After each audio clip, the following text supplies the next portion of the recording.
Nama asli saya adalah Muhammad Rashid. Tapi saya lebih dikenal dengan nama Ahmad Kandang. Pasalnya, saya lahir dan tinggal di Desa Maunasah Belangkandang, Muara II, Aceh Utara. Akhir Desember 1998, saya menjadi pentolan GAM paling dicari aparat keamanan. Saya dituding sebagai dalang pembunuhan sejumlah anggota ABRI.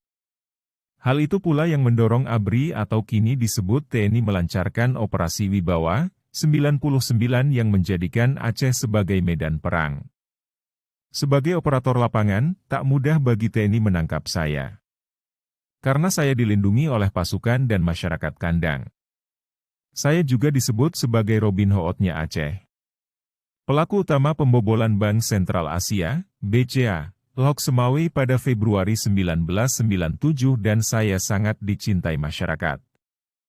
Dulunya saya sering membagi rezeki kepada penduduk di kampung.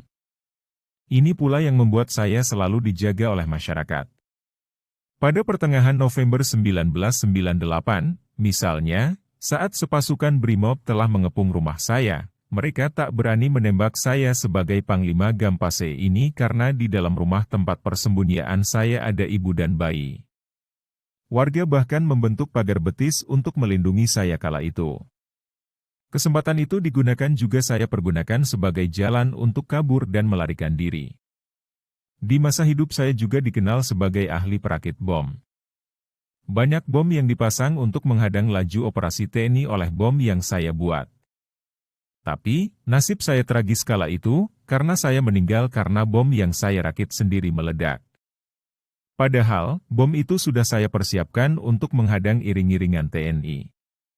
Demikianlah kisah hidup saya dulu, dan jabatan terakhir saya di militer GAM sebagai Panglima Operasi Gerakan Aceh Merdeka Wilayah Pase. Terima kasih telah menonton.